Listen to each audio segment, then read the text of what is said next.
masyarakat sudah mulai bisa menetapkan pilihan mereka, sementara para paslon juga sudah tidak boleh berkampanye. Anda melihat masa tenang ini apakah masih akan terjadi juga gejolak atau juga perubahan arah dari pilihan para pengikut atau juga para fans dalam kategori ini, kita bisa katakan ya mereka yang sudah menetapkan pilihan kepada paslon tertentu? Ya, terima kasih Glory. Kita tentu berharap hari tenang sebelum besok kita melakukan pencoblosan, maksudnya di warga di 101 daerah termasuk di DKI ya. Tentu ada fase untuk merefleksikan setiap proses orientasi yang sudah dilakukan oleh para paslon dan warga yang punya hak pilih. Mudah-mudahan besok kemudian datang ke TPS untuk kemudian mencoblos pemimpin mereka untuk 5 tahun ke depan. Tadi pertanyaannya apakah di masa tenang itu masih mungkin muncul gejolak? Kita positive thinking bahwa proses gejolak yang sifatnya mengarah ke anarkisme mudah-mudahan tidak. Kenapa? Karena tentu kita percaya benar masyarakat kita semakin dewasa dalam konteks berpolitik. Meskipun gesekan masih tetap terjadi, black campaign masih berlangsung di beberapa titik, termasuk juga di DKI. Ada karakter assassinations yang kemudian berbentuk selebaran-selebaran yang kemarin juga Bawaslu itu memberi informasi ke publik. Termasuk juga menurut saya adalah perbal agresifnya beberapa tokoh di sekitar para paslon yang kemudian bisa saja menstimulasi respons yang juga negatif. Jadi kalau saya melihat tanggung jawab sosial sekarang ada di 3 pihak. Pertama adalah paslon dan orang lingkarannya, misalnya relawan tim ses.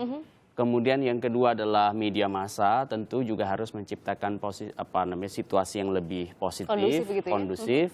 Kemudian yang ketiga tentu warga masyarakat. Karena warga masyarakat pasti karena ada 3 paslon terpolarisasi, bukan? Dan karena terpolarisasi maka semua orang pasti punya hak untuk mendukung siapa dan akan memilih siapa. Tetapi semua proses saluran itu harus mengembangkan yang disebut dengan etika, kemudian menghormati hukum dan aturan yang sudah ada, misalnya PKPU dan lain-lain. Jadi singkatnya sebenarnya adalah tanggung jawab itu bukan hanya ada di penyelenggara pemilu, tetapi semuanya ya terlibat dalam hal ini. Mas Gun, kita tahu juga bahwa banyak yang mengatakan tahun ini, terutama untuk pilkada di DKI Jakarta, menjadi lebih seru begitu karena dengan adanya 3 paslon, kemudian juga di media sosial ini banyak yang kemudian tadinya tidak mengikuti politik, jadi terjun ke politik dengan mengikuti komentar-komentar yang ada di sana. Apakah ini juga mempengaruhi tingkat partisipasi dari masyarakat? Kalau Anda melihatnya dari teman-teman juga yang terus mengikuti, apakah tahun ini bisa dikatakan Pilkada Serentak 2017 menjadi juga pesta demokrasi yang besar begitu? Sukses? Saya sih berharap sukses dalam arti prosedural dan sukses dalam arti substansial. Dalam konteks prosedural tentu semua tahapannya bisa berjalan dengan baik dan tanpa ada kemudian ekses yang negatif seperti misalnya benturan horizontal di masyarakat. Karena seperti saya bilang bahwa dalam proses kontestasi elektoral pasti kan relasi antagonistis itu tidak bisa dihindari.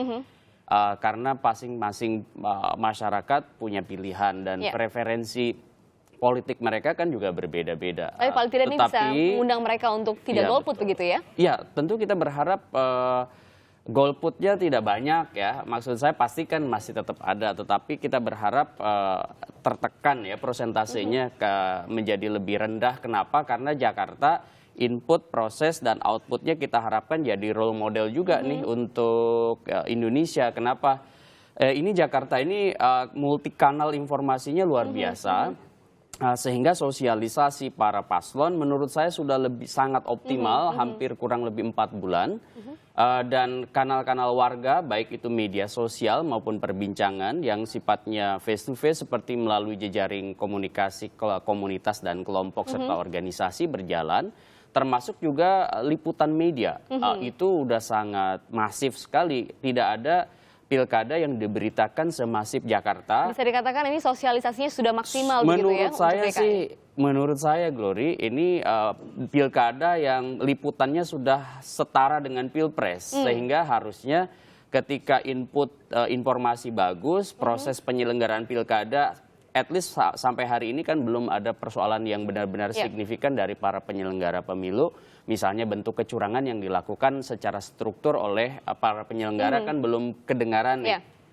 Terakhir itu menurut saya adalah bagiannya partisipasi warga. Kenapa? Karena warga ketika ada input informasi yang bagus, proses penyelenggara pemilu yang tidak terlalu kemudian terkendala, harusnya kemudian memanfaatkan secara optimal bilik suara untuk menyalurkan suara mereka. Nah, ini ada 7,1 juta pemilih di Jakarta, tentu kita harap bisa banyak yang... Ini yang terjadi di DKI, Mas Gun-Gun, kalau melihat dari sosialisasinya mungkin sudah cukup maksimal dan masif begitu. Tapi bagaimana dengan yang ada di daerah? Kita tahu ada 101 yang melakukan pilkada, ada sekitar lebih dari 400 TPS, tentunya itu untuk di Jakarta saja.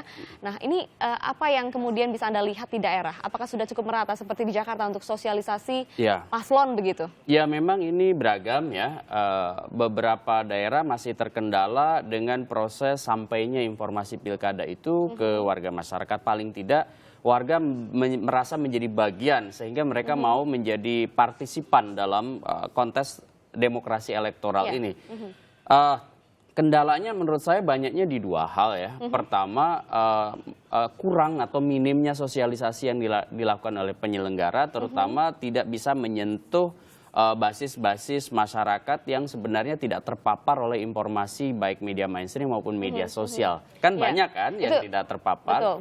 Kemudian yang kedua, yaitu tadi kurang proses yang dilakukan oleh para paslon melalui proses-proses komunikasi politik yang sifatnya berbasis pendekatan public relations yang itu menyentuh kelompok-kelompok yang tadi tidak terpapar.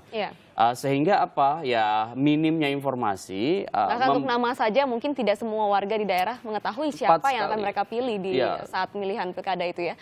Mas Gun-Gun, sebentar kita akan tahan dulu perbincangan ini karena kita sudah terhubung saudara melalui sambungan telepon dengan Ketua KPU DKI Jakarta, Bapak Sumarno. Selamat pagi, Pak Sumarno. Pagi, Mbak. Pak Sumarno, selamat pagi. Ya, selamat pagi. Ya, terima kasih atas waktu di Sapa Indonesia Pagi. Pak Sumarno, kita bicara soal persiapan untuk Pilkada Serentak DKI esok. Sejauh ini apakah ada kendala tertentu atau seluruhnya sudah maksimal dilaksanakan? Sudah mantap begitu untuk besok? Ya, seluruh logistik hari ini sudah di kelurahan dan sebagian sudah bergerak ke TPS dan nanti sampai sore nanti dipastikan seluruh logistik kita sudah sampai di TPS, paling nggak sampai malam gitu.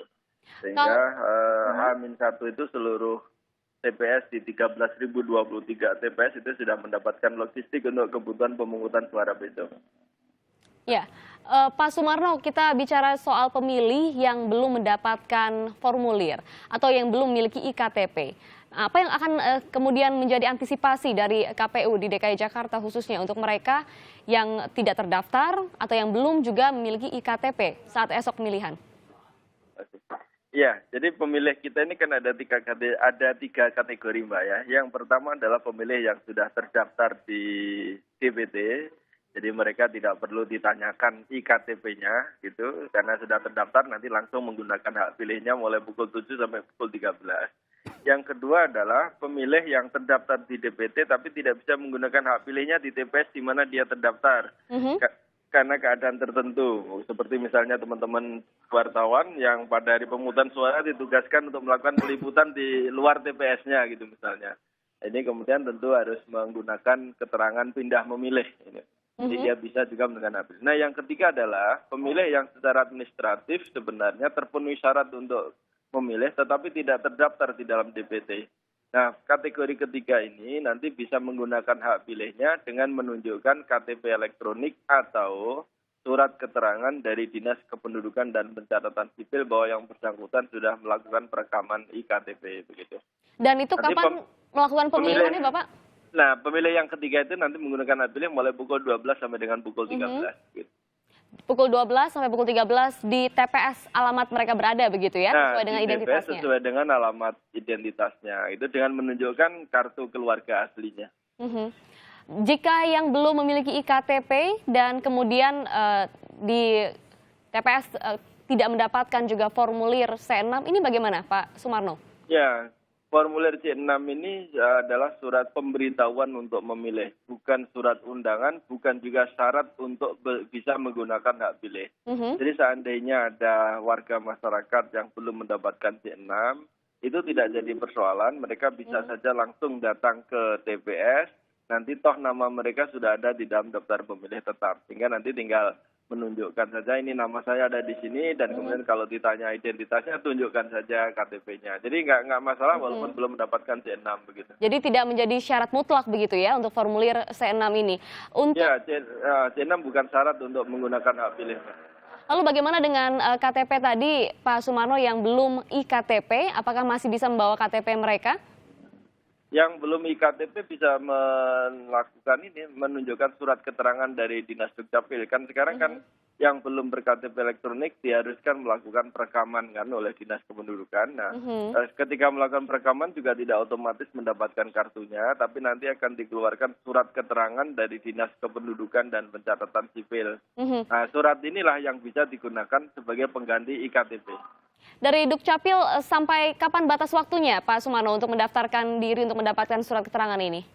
Sampai hari ini untuk kepentingan pelayanan pilkada sampai hari ini pukul 16 kata Dinas Dukcapil. Jadi masih ada waktu untuk warga begitu ya? Untuk yang belum memiliki iKTP segera menuju ke Dinas Kependudukan dan Pencatatan Sipil mendapatkan surat keterangan untuk esok harinya bisa ke TPS untuk melakukan pencoblosan begitu Pak Sumarno? Iya betul.